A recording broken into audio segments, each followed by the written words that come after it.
T-minus 10 seconds. You're listening to News and Movies Radio. newsandmoviesradio.com. Where the world comes to listen.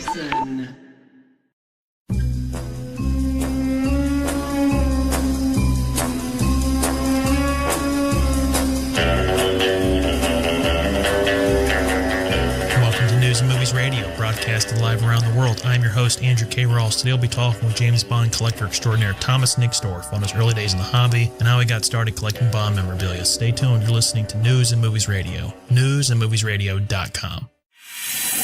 For the absolute finest in vintage movie memorabilia, look no further than BuyMoviePostersInc.com. Buy Movie Posters Inc. features an incredible selection of hand-picked original movie posters, lobby cards, and stills from all over the world, with titles from the classic era of Hollywood to the present. Browse our online gallery and email us your want lists as we scour the globe for more hidden treasures. Also, Buy Movie Posters Inc. is always looking to buy quality movie memorabilia.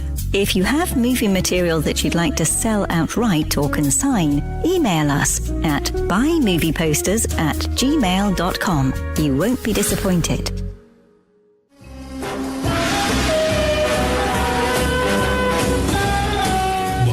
My guest on the show today is James Bond and movie memorabilia collector Thomas Nixdorf. In 1997, Thomas published one of the first books of its kind, License to Thrill, James Bond Posters 1962 to 1997, which contained over 300 original choice James Bond movie poster images, never-before-seen scene stills, and an interview with legendary James Bond movie poster artist Robert McGuinness. Thomas has since gone on to acquire some of the most important and historical original poster art from the franchise, including signature pieces from Thunderball, Rush with Love, and You Only Live Twice. Thomas, welcome to News and Movies Radio.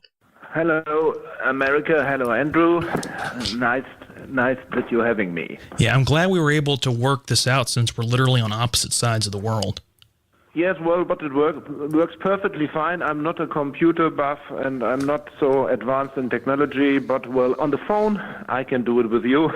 Sounds... And so we have some fun, and I try to ask every question as detailed as you would like. So, clearly you're a fan of the Bond franchise. What are your thoughts on the last couple of films and where the series is at? Yeah, well, I'm pretty content of what the series is at the moment, and, well, I'd like to inject a little bit more of the old Roger Moore humor, where they tried this with Spectre at some pieces successfully and at some ends not so. But, well, I would like to have the balance again, not too serious, not too violent, well, a little more humor and a little more sophisticated Bond, maybe. Mm-hmm. I think Daniel Craig is obviously a great Bond. I just haven't been a fan of the writing the last couple of pictures, and I know for Spectre, they used like 4 writers. Yes, that could be the case. Mm-hmm. And you saw the result. Were you satisfied? 100%. Mm-hmm. And I'm actually a huge fan of Danny Boyle, and I like Cillian Murphy. I guess he was Scarecrow in the Batman Begins, Christopher Nolan's Batman Begins, and I always thought he would have made a great Bond villain. And of course, Danny Boyle left this latest feature, Bond 25. But I guess the producers weren't going to give him final cut. Looks like they've got Cary Fukunaga, who did the first season of True Detective and Beast of No Nation. So he's seemed like he's going to be a pretty good director as well. Yeah, I'm also pretty content with him because I also watched True Detective for the first time after the director was announced. And this is a very good and intelligent series, but as I mentioned before, for my taste, maybe a little too dark. Mm-hmm. Mm-hmm. Well, I think one could argue right now the franchise is as popular as it's ever been, but I also think based on the last couple of pictures, like we said, with how many writers they've used, the writing particularly is in a very delicate state. Yeah, this is true, but it was even worse. Do you remember all the storylines of the Pierce Brosnan movies? And since then, I think they have improved very much with Daniel Craig, but you are right. Well, there has to be something new and fresh for the next films, I think, and this is also my opinion. So let's talk real quick about your early years of you becoming a Bond fanboy, so to speak.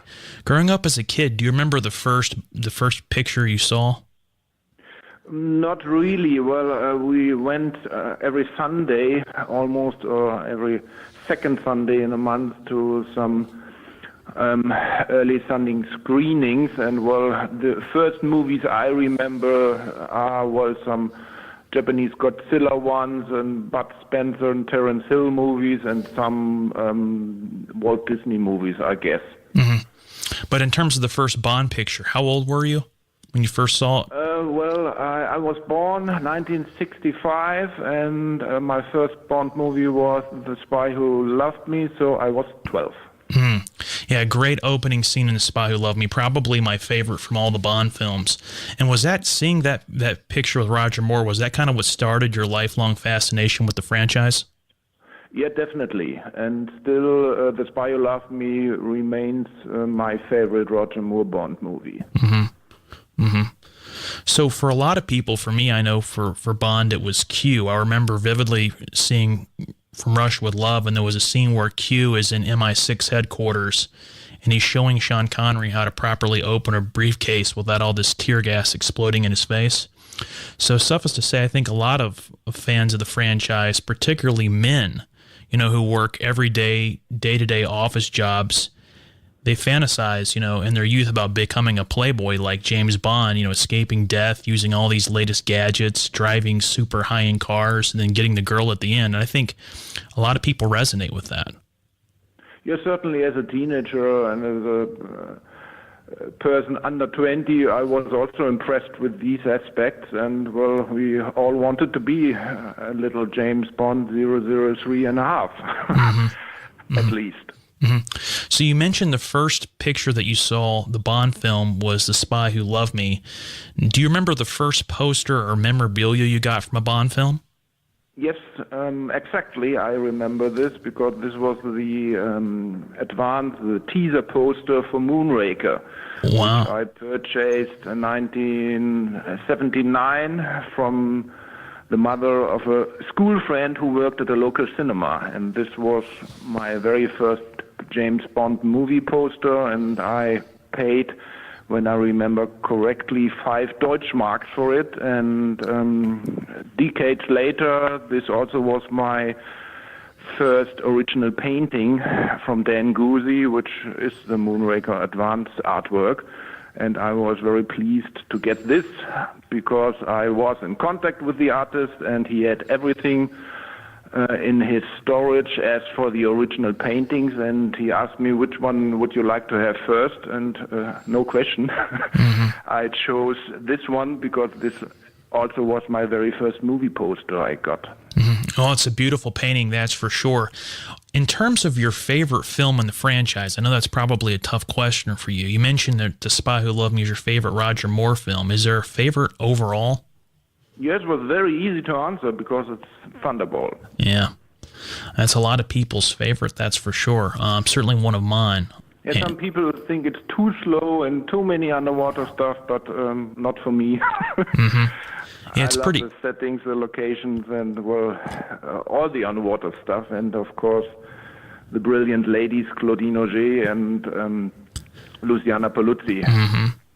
And they shot that movie down at Key West. I think they actually offer some snorkeling and scuba diving tours here in the United States. Pretty cool to see where they actually shot the film. But yeah, it's definitely one of my favorites too, with the tiger sharks coming out of the pool like that. And I think the actual house that was used in the picture still exists. I don't know if somebody's moved into it or not. It's pretty cool. Yeah, one of my Facebook friends posted some images of it. It looks a little rotten when I remember correctly, but you're right, it is still there.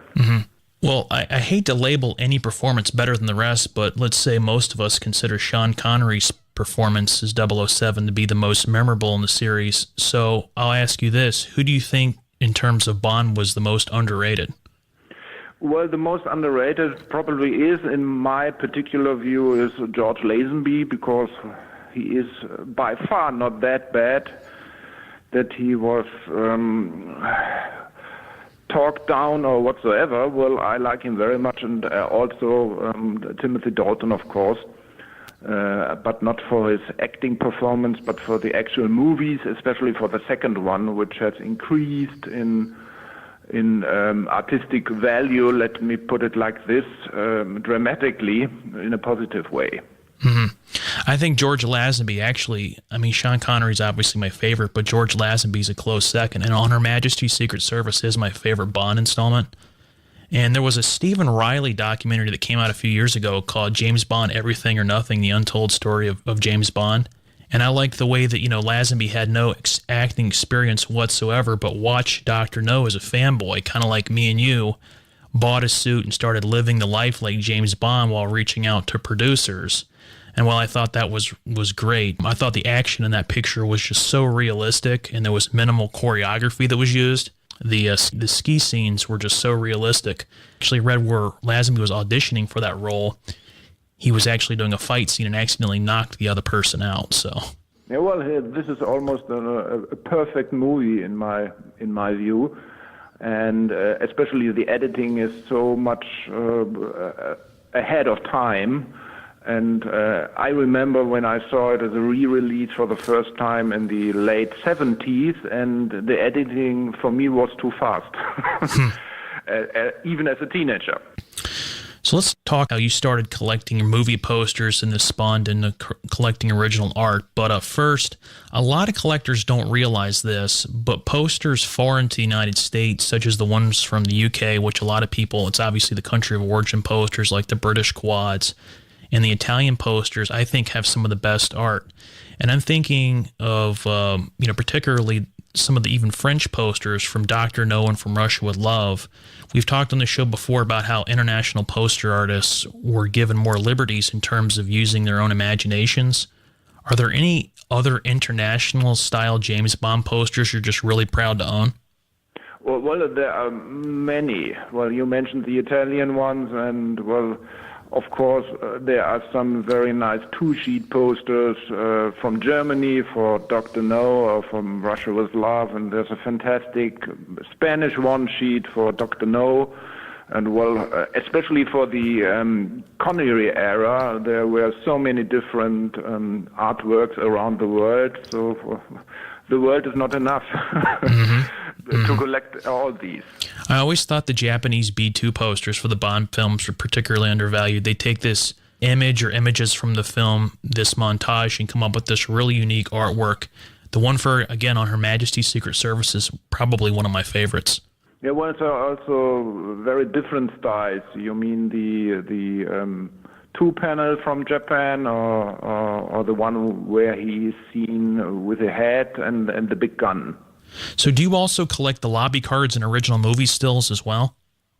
Well, I used to collect lobby parts, and well, I had a turning point when I looked at my collection in the mid-1990s, and decided to focus on posters, original art, and some marketing stuff, and also premiere items such as the tickets and the brochures. And well, I sold off all my toys and other memorabilia, and also sold off almost all of my lobby cards, and now I'm only keeping some selected scenes as for the German lobby cards, but I do not collect lobby cards internationally, neither UK or American stills, well, unless they are artwork stills. Mm-hmm. Speaking of movie stills, I remember reading on your blog, your Facebook blog, about these incredible signed portrait color prints of the Bond girls from Thunderball we talked about earlier that were taken for Esquire magazine in 1965 by Robert Friesen.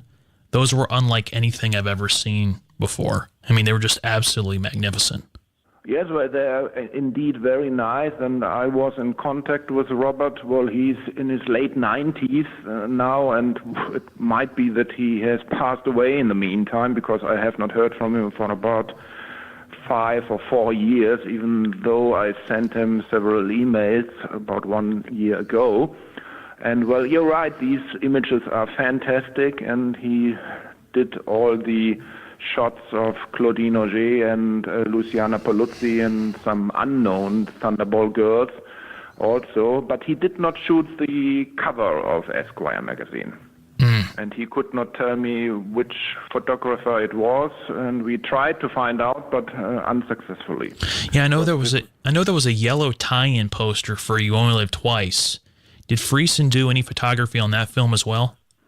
No, he did not. Well, there was also this Esquire magazine poster, and I asked him this via email, I think, 8 or 9 years ago, and he said no, he only did this photo shoot for Thunderball and not for You Only Live Twice, because he sent me, dozens of photographs from Thunderball from his archive. He kept all the slides, but he had nothing from that You Only Live Twice campaign, and said, he cannot remember that. Mm-hmm.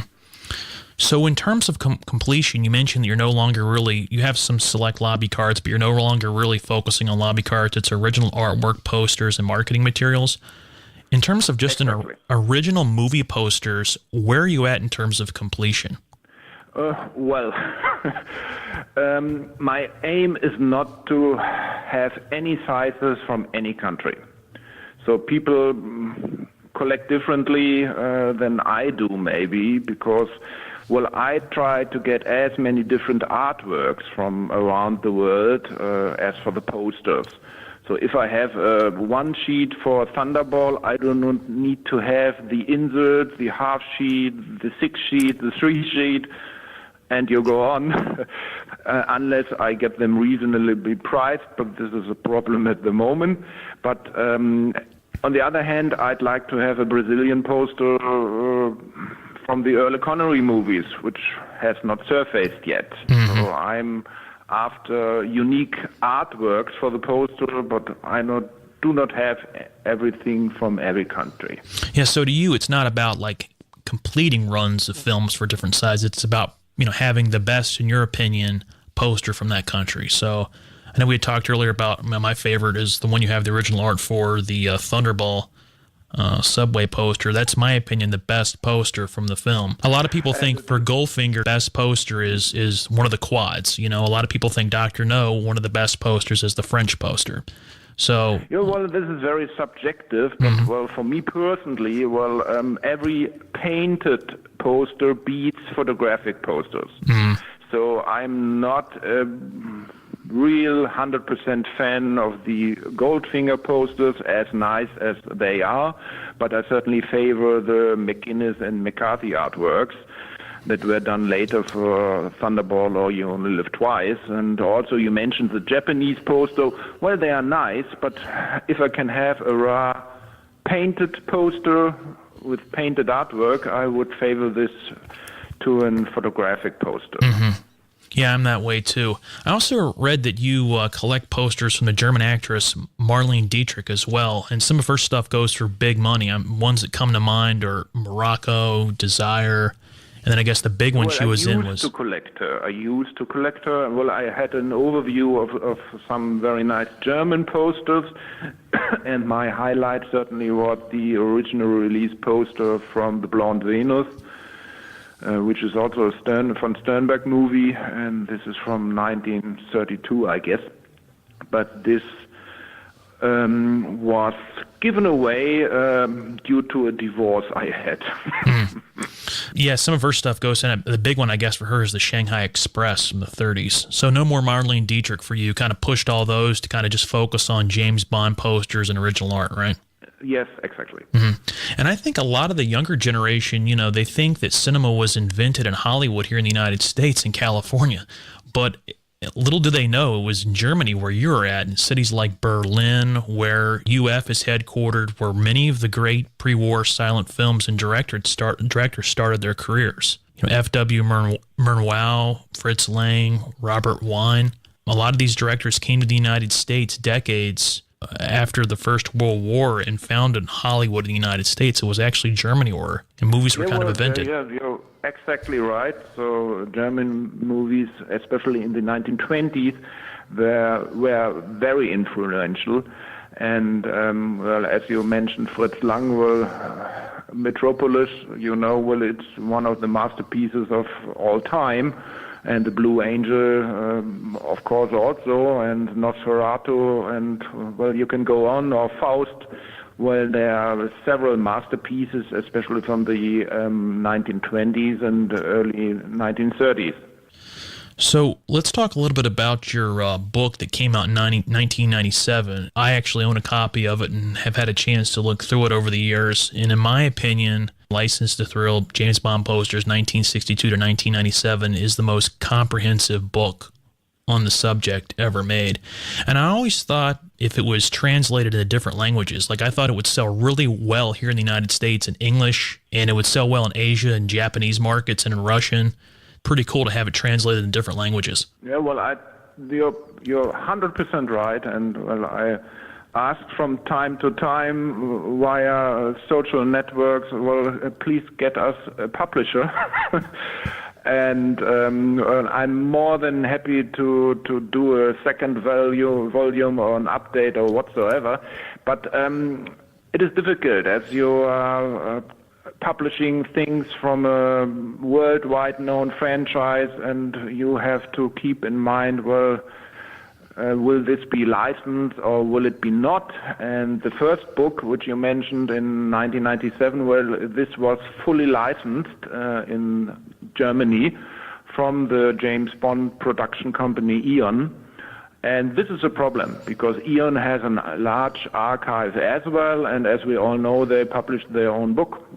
And I think they will not allow, for some kind of reasons, to do private collectors do their own books. Mm-hmm. And this is a problem only on a legal basis for the moment, and certainly to find a publisher who is willing to publish this and pay maybe legal fees or whatsoever, or license fees, and find an agreement with the right holders. Yeah, till this day, the book remains the definitive guide to James Bond movie poster art. I've never seen so many images and information on the subject all in one place, and it's long been sold out. I mean, it's going for, I paid $75 for mine. Wasn't the print run initially limited to 1,000 copies? No, this was 1,000 copies for the hardback version and 2,000 copies for the soft cover. Mm-hmm. And they sold out within 2 years, I guess, and then the license expired anyway, so we were not allowed to print new ones. Mm-hmm.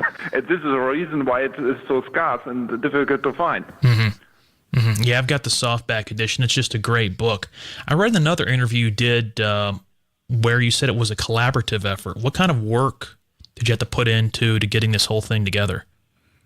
Well, a collaborative effort, it was from the financing side, because, well, a friend in Germany who ran an auction house, auctioning off posters from all different kinds, not only movie posters, but also very early advertising posters. And another friend who now runs the poster department of a museum in Essen, Germany. Well, we joined forces and published this book by ourselves. Yeah, and I also remember, too, you mentioning in the introduction that it was 1965 with your favorite film, Thunderball, where the Eon marketing teams, United Artists marketing teams, tried to use artwork for posters that would be standardized and globally recognized, not just having certain posters for certain countries. You know, Thunderball was, of course, Robert McGuinness's. It marked his first foray into the franchise, I believe, for drawing movie posters. Yes, this is right. Well, I interviewed Robert for our first book, and, well, I also can call him a friend of mine, and I visited him in New York City in 2004, and yes, in Thunderball he was, for the first time, assigned to paint James Bond. Mm-hmm. And I didn't even know, it was pretty cool in reading in your book, too, about the Dr. No quad posters from Ireland versus the British quad, and even how the bikinis were censored by the ad agencies. I thought that was very interesting. Yes, mm-hmm. And this Irish poster is also very difficult to obtain, while the value usually is way below the regular British quad. But, it is always a nice addition and nice to see for comparison how conservative they were in Ireland. And they also did this, when I remember correctly, for the British quad for From Russia with Love. And there are some versions which has more clothes on the girls. Yeah, you also mentioned, too, about the color red being a reoccurring element or theme on nearly all the poster art. That was a really good observation, I thought. But if you look at all the titles, if you look at the titles from Russia with Love, and then you look at Goldfinger, and then you look at You Only Live Twice, a lot of the titles, I know Goldfinger, the one sheets in America are white, but the quad, it's kind of an orangish red. But you look at all the titles for all the Bond films, and it just seems like the color red, you can almost find it on every single poster from the Bond films.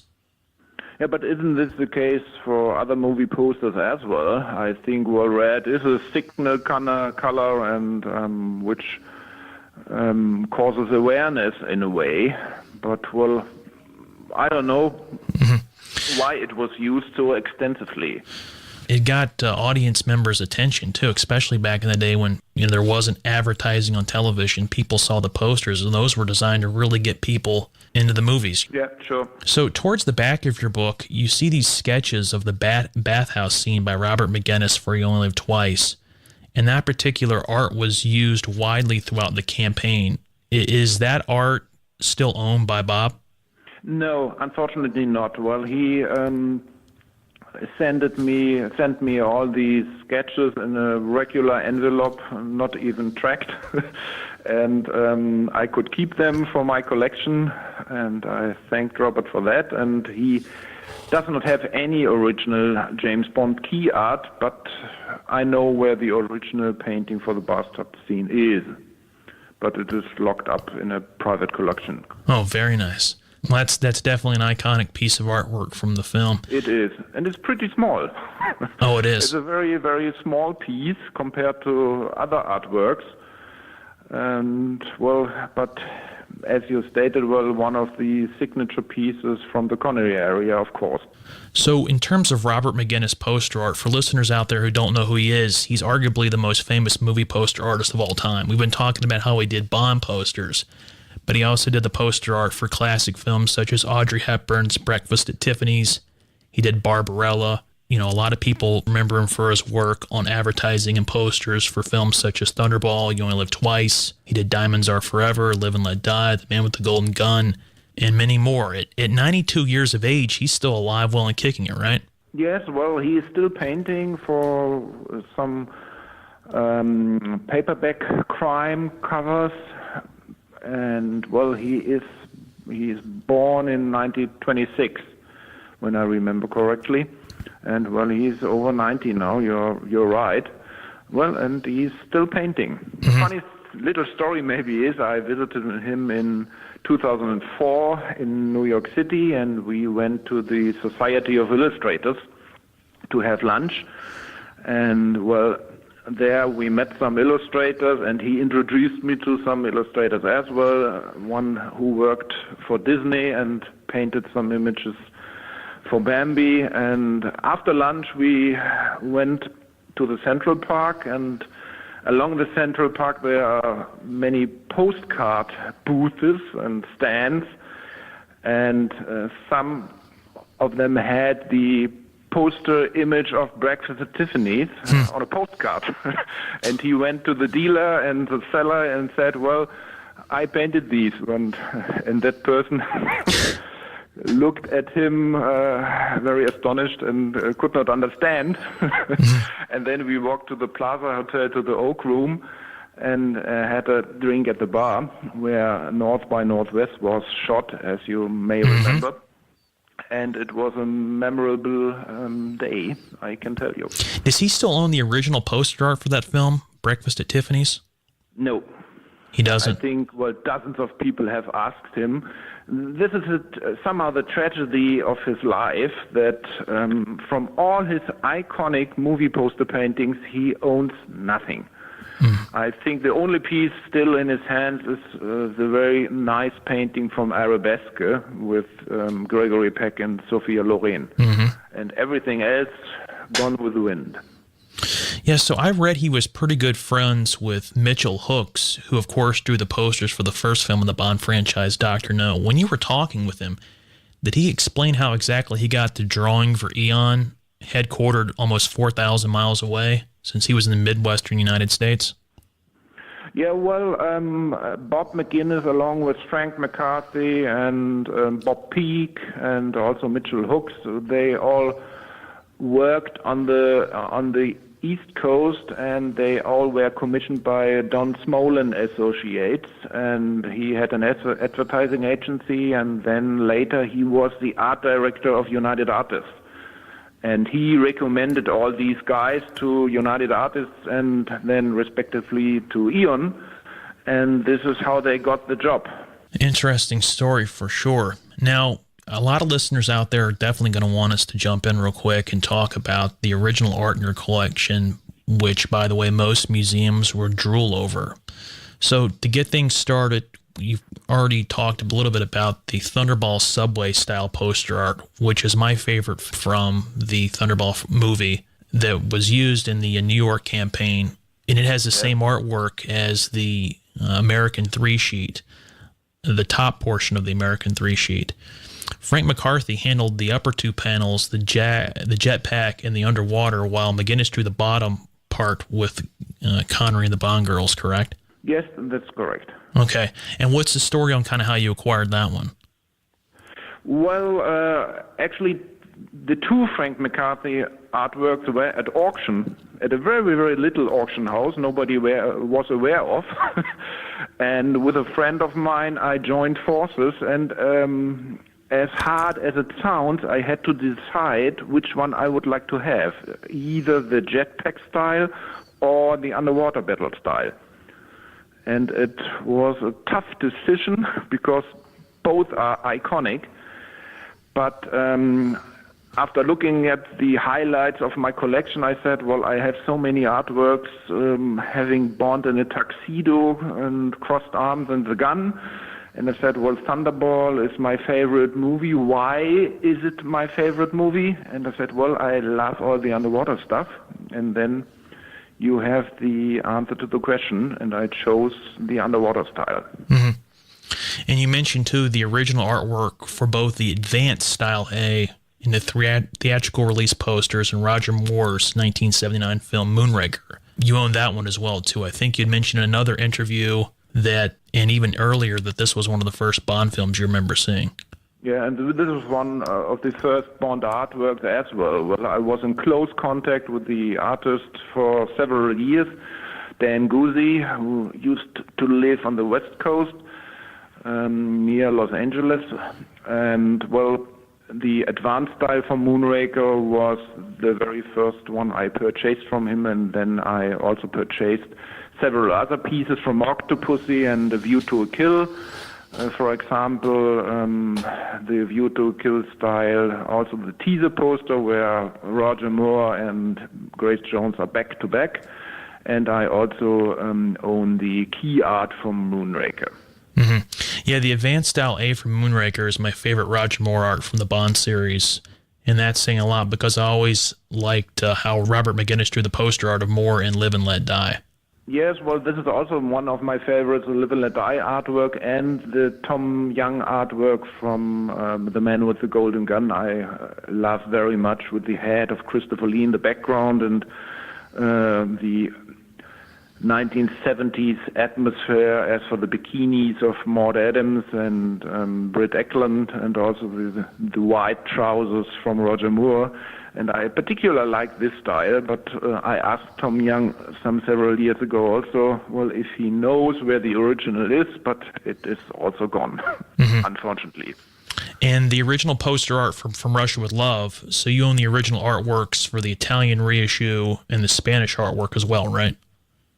Yes, well, I own two different Italian artworks from the original and the re-release from the 1970s, and you're right, from the Spanish version. but I don't know where the Renato Frattini is. I did some extensive research many years ago, but well, there's a widow of him living in Rome, but every effort was dead end, unfortunately, and no one knows where it is. So for you to be able to acquire these pieces, I imagine the internet and social media has played a huge role, because it sounds like you're having to almost track these things down from the heirs or from the artists themselves. Well, this is a wild mixture of everything. Well, usually I buy from the artists, and then, well, I buy from people who collect original art, or I do some trades, and, well, this is very diverse. So the best way always is to try to get the art directly from the illustrator, if possible. Mm-hmm. Mm-hmm. So then there's this underwater Bond girl piece that Bob McGinnis did for Thunderball that I believe you posted was owned at one time, or maybe still is, by the advertising director Frank Smolin. And wow, what a great piece that was. Yeah, this is really a great piece, and this was offered at auction, well, at a little auction house also called Illustration House in the year of 2000. And I actually bid on the phone, but I was outbid. In New York, right? Yes, yeah, it was in New York. We had their former art director on the show a couple of weeks ago, Fred Taraba. He had mentioned us at a lot of the Reynold Brown paintings for films like Creature from the Black Lagoon or This Island Earth. Those kind of films were actually pushed. Fred Taraba is also a friend of mine, and, well, he worked for Illustration House, the auction house which I have just mentioned. And, well, he was a good contact, and we tried to find out where some of the pieces ended up, but, well, it is very difficult. Mm-hmm. Yeah. So we had mentioned Breakfast with Tiffany's with Bob McGinnis, and I love the one sheet he did, but probably my favorite poster from that film, from Breakfast at Tiffany's, is the German A1 poster. I think that art was way ahead of its time, and you owned the original art for that poster, right? Yes, I do. Well, as I was telling you before, well, I focus on James Bond artwork and secret agent and espionage paintings, which are somehow connected to the James Bond franchise and all the Italian Euro spy movies. But, well, I worked on that Tiffany's piece for the German poster for about 5 or 6 years, and it was in Berlin, I can tell you now. And, well, when I got the chance to buy it and I saw the real flesh, well, you can imagine, I must do this choice, and I did buy it, and now it's in my collection. And, well, it is a very, very beautiful piece, I can tell you. That's for sure. So in terms of the original art for Bond posters, what is the holy grail for you? I mean, what is out there that you don't have that you would like to acquire? Ooh. There are many pieces. Well, one of the holy grails I now own, which is the underwater style, which I always loved because this is so dynamic, so full of action, and, well, if I must choose between Frank McCarthy and Bob McGinnis, well, I always say Frank McCarthy is slightly the better artist because, well, he invented everything on his posters, and you cannot tell which still he used as reference, and, well, this makes him so special, and his action scenes are so much better than from other artists, so he is my favorite, and therefore, well, the holy grail would be the Volcano style from You Only Live Twice. That would be an awesome piece for sure. And I bet that French Dr. No piece would be on your radar as well too, right? Yeah, for the insert poster or for the regular French poster? The small one, the small with green image of Connery and Ursula Andress. Yeah, this is a wonderful piece, and, well, when I know right, well, there is no signature, but I think this is by Boris Grinson, and, well, this is a wonderful piece, you're right. Mm-hmm. That would be another one. I think it's out there, right? No, not to my knowledge. Then you may know more than me. Yeah, sure. Yeah, I would imagine that most of the original art pieces we've talked about are extremely hard to acquire. Yet the most impressive thing about all this is you've been able to acquire them without them going to a dealer first or competing against other parties really at auction, right? Well, it's getting tougher and tougher from year to year, I can tell you. And, well, I started pretty early to focus on original art, and this was my advantage in a way. So when I contacted Dan Guzzi, the artist from Moonraker and Octopussy and The View to a Kill, in the year of 2000, he told me, well, you are the very first one to contact me. No one else has asked me before if I have everything left. So this changed dramatically with the auction houses, especially the guys from Heritage, which are very clever and do some great research, I must tell, but they are also some hard competitors for me, and, well, I'm not a millionaire, so it is increasingly difficult to buy and to purchase original Bond art at reasonable prices. Under the radar, right? Yes, under the radar is still possible, but, well, it changed, as I told you, dramatically in the last 10 to 15 years. You know, it was weird this shift Eon took with the poster art in mid to late 80s with the Living Daylights and other images from earlier Bond films on posters such as Goldfinger and From Russia with Love. But it seems like starting with the Living Daylights, they moved almost entirely to using images with no artist or artwork, which kind of bummed me out. It was disappointment, that's for sure. Yeah, this was very disappointing, but this was the way it was with other movies as well. The late 1980s, well, everyone was focusing on photographs, and the Bond franchise also, unfortunately. And this never changed since then. So have you ever been in any of the props? I know Christie's has auctioned everything from DB5s to the swimsuit that was used by Ursula Andress, Dr. No. Or are you strictly movie posters and movie poster art? Yes, well, I attended the 1998 Christie's auction in London, but only to buy or to get to buy some artwork and posters, but I'm not into props and costumes as well. There was a 60 Minutes piece with Anderson Cooper when he interviewed Michael G. Wilson and Barbara Broccoli a couple of years ago, and he goes to this super secret warehouse that was described as being on the outskirts of London that was just littered inside with props and memorabilia from the film. I mean, they had Jaws' teeth. They had one of Oddjob's hats. They even had the original briefcase that I mentioned earlier Connery had used in From Russia with Love. Have you ever been there? No, unfortunately, I was not allowed to go there, and I don't know the right people to let me in. But Eon has an incredible, diverse and rich collection, which is certainly the best in the world, as for costumes and props and all the stuff. And also they own some very nice poster art as well, and some pieces can be seen in one of their books.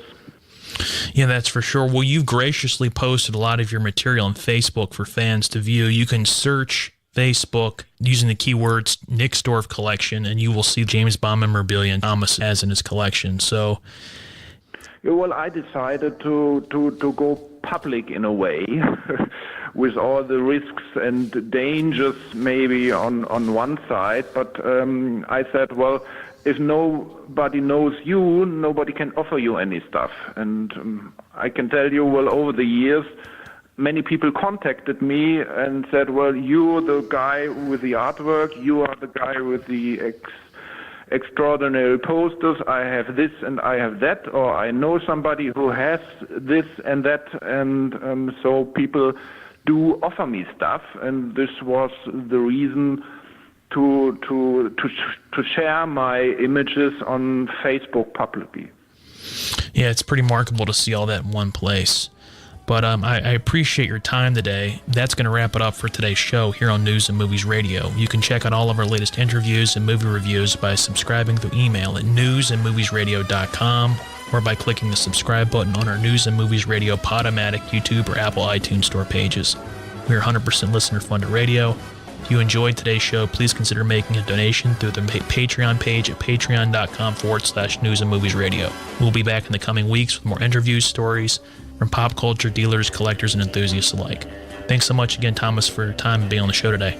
It was a pleasure.